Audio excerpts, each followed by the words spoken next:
Okay, it's recording now. So, Juan, can you tell us a little bit about yourself before we start talking Sure, about Centro? of course. Well, I was originally born in Reynosa, Tamaulipas, Mexico, right across from McAllen, Texas. And I grew up in Corpus Christi, Texas, which is about 130 miles north of McAllen, or 140 miles from where I was born. I grew up in Corpus, went to school at Texas University, graduated with a bachelor's there, and I actually got accepted at three universities after I got my bachelor's, and I got scholarships to all three. One of them was the University of Michigan, and the other one was Michigan State University, and the third was University of Washington. And the brother who recruited me from Washington, from the University of Washington, convinced me to come to Washington. Otherwise, I'd have been in Michigan. I would have missed the whole party up here, man. And Yeah, it was a party, I tell you. It's been a you made the party. right decision. You made the right decision. Thank you, thank you. So I came down here in the fall of '71, and I actually passed, um, you know, Christmas here. It was an interesting period of time because I was going through a transition. I had never actually been outside of Texas, and so all I knew was wall-to-wall Mexicans, right? Mhm. Even gringos were kind of strange to me. But I used to look at all the different cultures and all the different communities here, and it's fascinating. When I first got here to Washington State, I, you know, came up to the University of Washington. I'm sorry, and met up with the Chicanos here at the UW. But it was like 2 months after I got here. It was pretty strange. I mean, I didn't know that bars or were lounges. Um, you know, the names were different here Mhm. for drinking places. Were you So surprised that there was the there were diversity was taverns. in Seattle? Was probably more diverse Yeah, than Texas, or there was not that much diversity in Texas. yeah. It was pretty clear cut. You had a small black community, you had very few white folks, and you hardly ever, came up with them. We were pretty segregated during that period of time. Uh-huh. I grew up in Corpus, and I was in high school and spent most of my 4 years in high school in war with white folks, Mhm. just because of the transition that was going through. They were moving us from all Mexican high schools and schools to integrated schools, and of course, the conflicts, because they Right. just no preparation, just pushed us all together. And as it is, we didn't like each other to begin with, and so anything sparked the fights. And so for 4 years while I was in high school, it was fights from the time you got to school to the time you left school. There were always, big, big, big fights, and shootings and stabbings, and all those kinds of nice things that go along working in a violent society or living in a violent society that we have in this country. So, I ended up coming up to Washington State, and my first recollection of anything different was watching Black people on TV and actual movies. I mean, I hadn't seen that.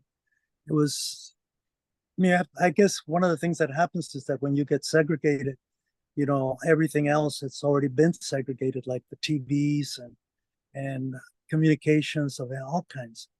Well, we were, it was a new adventure for me. In other words, I came up to Washington State, um, meeting up with a Mexicano community. Basically, there were all kinds of other Latinos from Cuba, from Puerto Rico. There were people from Venezuela here, which it was pretty interesting because we didn't have that mixture of even Latinos in Texas. It Right. was all Mexican, wall to wall. Yes. So trying to stay here and absorb all this was interesting to me. Um, my first instinct was to look for Mexicanos or for other people that I could relate to. food wise, I was getting really tired of eating the same thing, hot dogs, hamburgers, crap like that. Right? So, I go around looking for my community, and I was I was walking down Rainier one day, and I heard this blaring boom music of Mexicano music. I said, shit, I finally hit the barrio. And I started walking down, and I turn into, and I hear this song, this music, and I go into this lighted up building, and I walk in, and people, I look around, and I didn't see any Mexicanos, but I saw people that looked like me, but they were not. They were Filipinos. Oh, They were playing Mexican music. They were dancing. They were having a party, man. yeah. And I just spent the rest of the night there, dancing with the folks, and invited me, and I felt welcome. But that was one of my first experiences with the Mexicano community here, um, in terms of large crowds. I then hooked up with folks from the Chicano ESL. At that time, it was a program called Chicano ESL. It was in the at that particular time, it was on Fourth Avenue. There used to be um, part of a national program, Mhm. an educational program, training program for minorities. And so one of the major developers of programs for people in the Black community, like um, construction workers and all that kind of stuff, took under its arms the Chicano ESL program under its wing, and got protected by that. Against, in terms of working collectively with people of color, there was always a competition for resources, for money, but there was a little bit of more cooperation at that level.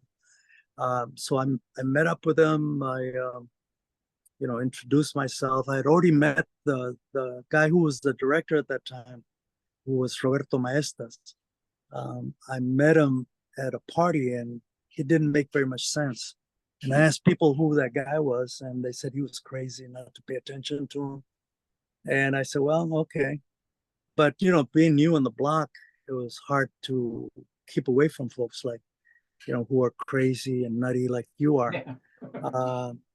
So I ended up, going back to school to the UW, and started organizing at the UW, because I was pretty much conflicted by a lot of the things that the University of Washington School of Social Work was trying to teach people about people of color. And being from Texas, none of this shit made any sense what they were talking about. The Were you issue of active poverty. already in when you were in Texas? Were you really active in community work and stuff like that, or you started being active here in Washington? Well, it's funny because I was a little bit active in Texas, but I wasn't politically active. I was learning Okay. and having trust me, and having um, trying to find somebody who could help you go through the process of understanding what the Chicano movement was at that time was pretty difficult, because people were pretty arrogant, and they were the best Chicanos, and so you just kind of were learned on your own. You didn't really have a group of folks helping you. The only thing that was going on at that time was an organization called La Raza Unida Party. And La Raza Unida Party was trying to organize people to work in the electoral arena. Okay. And they had just taken over a little town in Texas called Crystal City. And they had set it up as the first basically Chicano town in Texas. And a lot of the people that were working in that started spreading out. The Raza Unida Party grew real quick, big, and it was one of the more radical groups in Texas at that time, alongside the American GI Forum and LULAC, League of United Latin American Citizens, which were the most largest organizations in that region. Along came the Raza Unida Party, but those other groups were with the Democratic Party. So, there was conflict. There was conflict in that process. I ended up, you know, working with them because I was at Texas A&M University, and a lot of the young people that actually started the Raza Unida party were out of Robstown, Texas. People like Lupe Youngblood. There were a lot of folks that were working on that area of politics in Texas that I personally knew just because I was in school. Mhm. And but one of the things that was going on is that I was in ROTC, and this was the peak of the war in Vietnam, right? Right. So a lot of there were anti-war walkouts. There were a lot of anti-war uh, political work that was going on campuses. People were organizing, people were demonstrating on campuses at that time. And I was picking up books like Sal Si Puedes, the life and story about Cesar Chavez at that time. Not knowing a lot of the other history. I learned a lot more about the Filipino walkout later on from the United Farm Workers. I mean, our history Right. Right. is Filipinos and Chicanos are Yes. so intertwined Yes. that it's really amazing Yes. at what has happened to our communities, all the way from the conquest to now, Yes. in terms of working collaboratively or trying to work together for years and having all these opportunities come in between us. Yeah. So But back it's been a back in Seattle, with you met Roberto Maestas, and who came up with the idea about El Centro? I mean, the Beacon Hill School. Well, the How did that Beacon Hill come about? School, since I was a student at the University of Washington, I had time to organize. So I organized the first Chicano Family Health Clinic here in Seattle in Columbia City. And, we were expanding, trying to get services for the students of the Chicano ESL program. And we came up with the idea of trying to bring a bunch of other groups together so that we could develop a one-stop service program. This was with the old Model Cities program. There were some funds available. And we approached organizations at that time, such as Active Mexicanos, LULAC, which had other programs here. And they refused because they thought we were too crazy with it. We were too radical. Too radical. Yeah. And at that particular time, there was some relationships being built at that time by Roberto with Lilo, and developing relationships with the Native American community, with Survival of American Indian Association. And so with some of the work that he did there, it was able to, we were able to develop good communications and good working relationships with a lot of those groups. But we were not able to bring in the Mexicano community because they were not actually interested in making change. They just wanted to get the monies from the programs that were being presented at that time. So we ended up meeting after a while. Roberto, the people that were together was Roberto Gallegos, Roberto Maestas, and myself. We came together and talked about this, developing something that was much more than just a program. It was something that would provide more service to people, because people were spread out throughout, from Lake City all the way up to Rainier. And, transportation was, as it always is a big problem. So we ended up trying to look at, let's see if we can find a building that would accommodate some of our services. We can bring in the clinic, we'll bring in the Chicano ESL program, and we'll develop something else. And maybe we'll put in a food bank or something in there. At that time, the food banks were not, but we're thinking of something else in that nature, in that point. Because if you recall, the food banks actually came after the takeover of the Centro, because it was during the Symbionese Liberation Army. Yes. With Patty Hearst. And the woman that set up the food banks was a woman from here, a white woman from Seattle, that helped set those up. I know because I worked with her in setting up some of the food programs at that particular time, and we set up the food program at the Centro along with her. And she passed away, a great revolutionary sister. Very what good is her name? activist. Dear. God, I wish I could remember her the last name, Silver Dale or something like that was her Okay. last name. I'll find it out and I'll send it to you. But she was quite an extraordinary person. And in fact, the Siambanese Liberation Army demanded that they send her to San Francisco to distribute the food in San Francisco. I don't remember if it was in San Francisco or Los Angeles, or no, Oakland. It was in Oakland. Yes. That she ended up distributing food with the Siambanese Liberation Army. And but anyway, we ended up talking about this, and Roberto Gallegos, who was on the board of the Chicano ESL program, and also worked as a volunteer with the Chicano ESL program, found out that that Beacon Hill was empty, and so he called us. We had breakfast. There used to be a Mexican restaurant on I believe it's Beacon Avenue. Beacon Avenue, yeah. Yeah, right behind was Beacon Hill School. And so we got together there and we talked about it, and we found out that the building was for rent. And we said, perfect, man, this has got quite a bunch of potential, right? So we set up a meeting with the school district and asked them if they would consider renting it to us. And they wanted us, and it rented to us for around $16,000, $20,000 a month.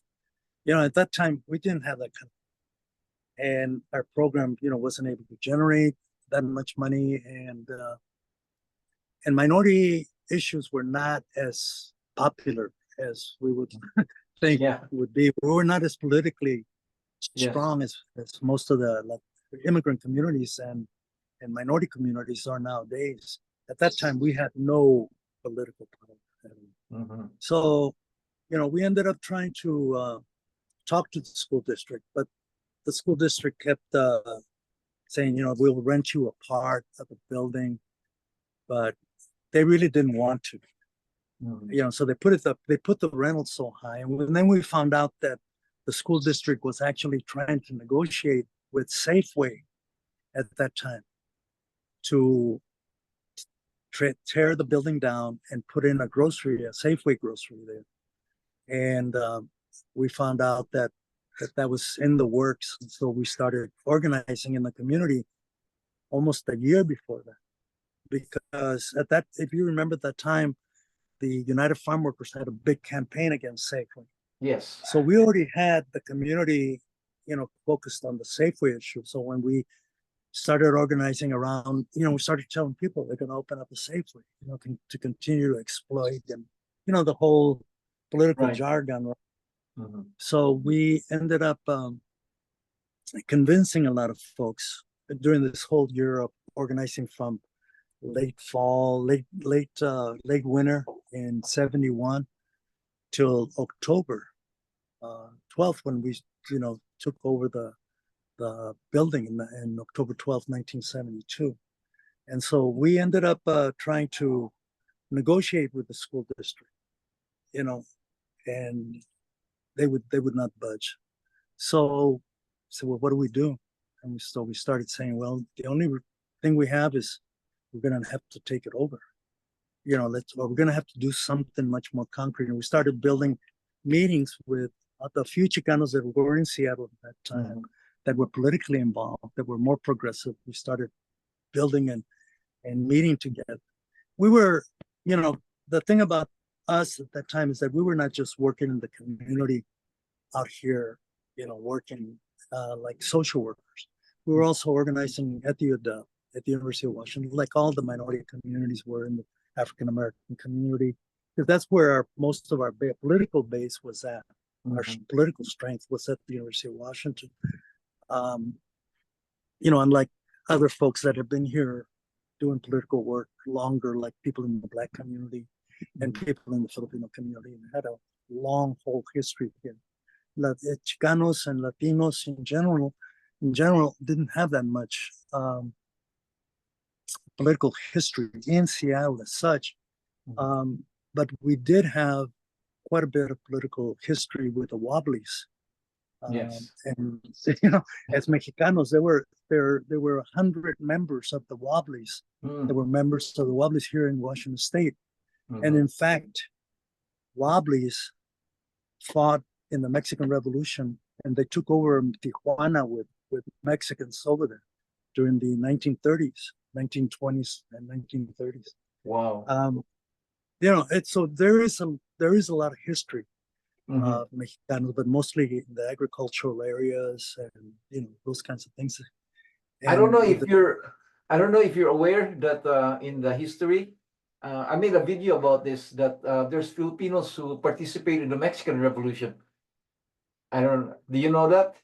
No? no, Yeah, because in the history, there used to be before we were directly ruled by Spain, we were ruled through Mexico, because Mexico right, is closer to the Philippines. And they had yeah, this galleon trade between Manila and Acapulco. And they travel at least twice a year. And all the sailors, because it's a long journey, it's like 6 months to a year journey, crossing the ocean. By the time they go to Mexico, the sailors would desert, jump ship. And they were mostly male, So what happened is in the state of Guerrero, down south, Acapulco area, a lot of yeah, them basically married Mexicans, So they basically started communities there. And a lot of them joined the Mexican Revolution, against Spain. And there was two generals that basically became generals, that were Filipino descent. They already became, Mexicans, because they stayed there for a long time, but their descent was from the Philippines. And I did a wow, video on that.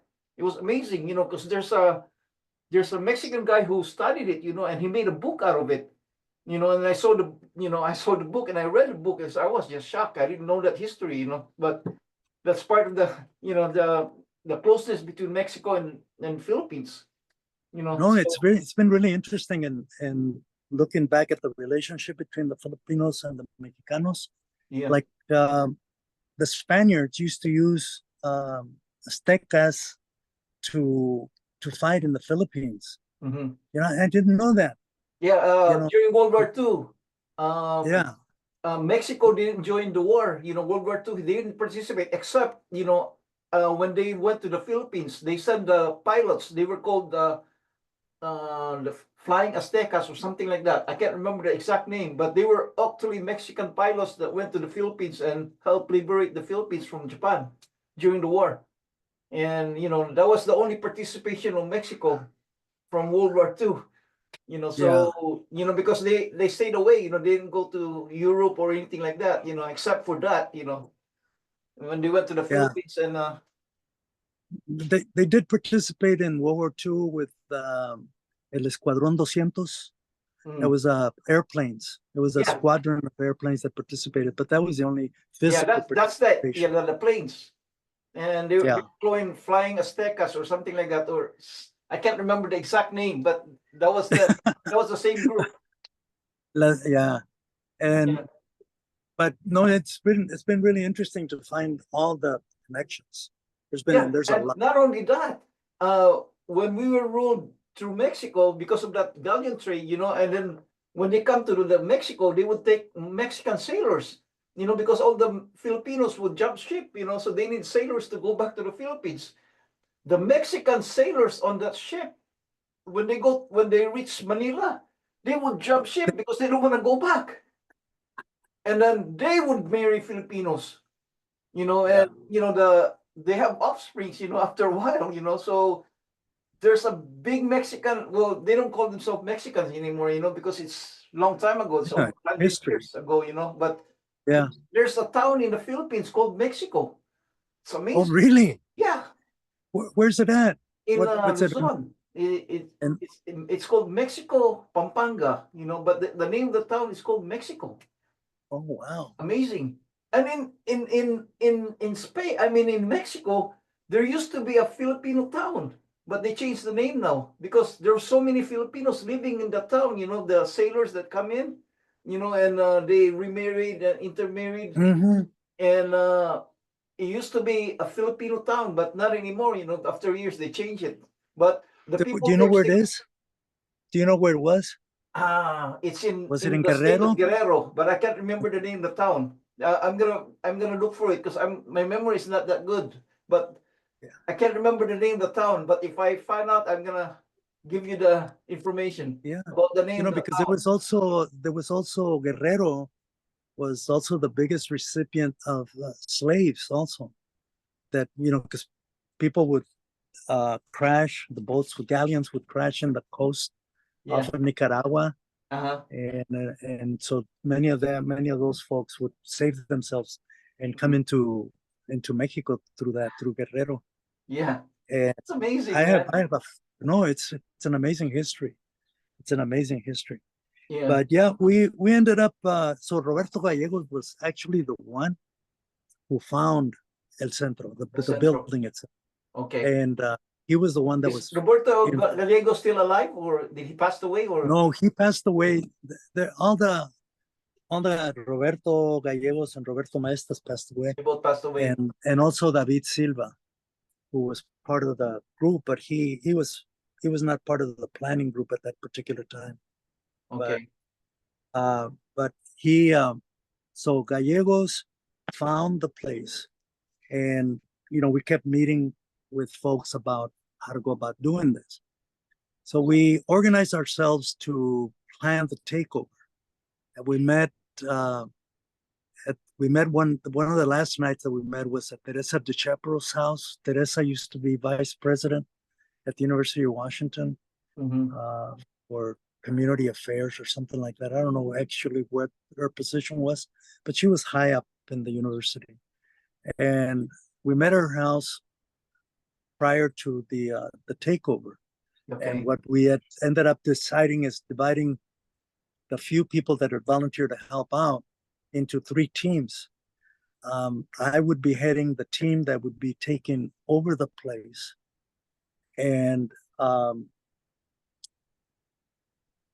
who was it? Teresa would be heading the team that met with the mayor's office. Okay. And there was a couple of other folks that I don't remember who was the one that was given the responsibility of meeting with the school district. And then another smaller team that would meet with the police department, because we didn't want the cops to come at us at Right. that given time, because we knew that what they were capable of. So when you occupied the school, did you guys really live there 24 hours and stay there? And Yeah. Or the people would go home and come back and stuff like that, or No, we occupied it for 24 occupied? Okay. 24/7, I'm sorry. Okay. And what we ended up doing was we ended up kind of laying the groundwork with people in our community first. Okay. The people voted to take it over after we explained to them what the consequences were. There were a lot of people in the program there were some people in the program that were refugees that had come in from Latin America, like from Peru, from Argentina. Well, there was a lot of violence, and so we wanted to make sure that they understood what they were getting themselves involved in. Mm-hmm. And it was amazing. People were just like, tired of being poor, tired of bowing down. Mm-hmm. So it became really, they wanted to do it. Mm-hmm. And so our next step was to try and get people involved who understood that they were representing poor people. Right. So I think the hardest part was a lot of the ideological issues, because we also had people within our group that had a lot of lumpen tendencies and a lot of bourgeois tendencies that wanted to serve white folks, wanted to cater to them and not insult them, or oh no, this is embarrassing kind of stuff to do. So it was overcoming those small things that we needed to take care of, because the bigger issues of mobilizations or getting resources are hard, but they're not as hard as trying to get people's attitudes or their willingness or their participation, and to combine with their ideology. and so that no more people could get hurt. I mean, we know that maybe there would be people that would get hurt, but all those other emotions had more possibility of that happening. So we wanted to make sure that was one of the things that we paid attention to. And then we went out and worked with people in the community that were not necessarily students, from other organizations that we knew, people from Lilo, people from the organizations like the people from the Panthers, but mostly people from the Survival of American Indian Association, because we had been working with them over this period of time in other activities, helping them in the Puyallup River when the big floods came by. We were working with the tribes around some of the other fishing rights struggles, and so all those things were coming together. It was kind of a like a crescent, yes, of a lot of the movements that was happening at that time. People were mobilizing. At that particular time, Lilo was taking over buildings and stopping work, not necessarily taking over buildings. They were stopping work sites because the unions were not allowing workers of color to take jobs. Yeah, that they could have been taking it. right. And so at that time they had pushed over the bulldozer at the University of Washington, and they stopped the big job over there. And then the next thing that some of our folks participated in was the takeover at Seattle Central Community College to stop that work site. And the major project that I remember participating in and getting arrested 2 or 3 times in one day was the one when we stopped the stadium here, where Lowe's is at now. Yeah. And we stopped the construction of that of the overpass. Yeah. And we ended up trying to get folks hired at that time, and that was when we got a small breakthrough, and the unions started opening up after those kinds of actions. But it wasn't easy, because a lot of the unions were really racist to the core. And then we were still also dealing with the issue, and Lilo at that time was dealing with the issue of fishing, of the canneries, and what was going on over there, people being harassed in the canneries, and a lot of racism and segregation, and when the contract was won by the union, and then the legislation that was passed omitting the Filipinos from the unionizing effort and not be able to get jobs. This was going on at the same time. Right. The takeover of the Centro was just a very, very tiny, small part of what was happening all around us. Yes. And it almost, and the thing about the Centro, though, is that it gave us a facility to meet around and have, different groups would have meetings there. I do remember that, because I've been there a few times when they were having those meetings. I remember that, and then they would bring out the guitars and start playing the guitar and singing. I remember those times. Yeah, we ended up. It was some really fun times. I mean, when we did the pig roast. Yeah. And we used to have large meetings. I remember the whole thing between China and Russia, the Sino-Soviet conflict, political conflict. I remember sitting next to Selmy, and Selmy, Selmy and I looking at this guys and saying, "What the fuck are they talking about?" I said, "Nah, man," says, "This is it's the yin and the yang." Yeah. And I said, "The yin and the yang." What the hell's the yin and the yang? I said, there must be Mexican comedians, man, because this is not fun. And so we ended up spending a lot of time at the Centro, but the Centro's takeover was actually a combination of many communities. Right. It wasn't just the Mexicano community, even though they spearheaded it. Mhm. And it was the Chicano ESL program that spearheaded that particular Right. project. But it wasn't alone. The Chicano ESL program would never have been able to pull it off. Mhm. Never at all. It had, we had a lot of support from the Filipino community. We had a lot of support from the Native American community and the African American community. And we used to spend like nights, nights on end meeting in that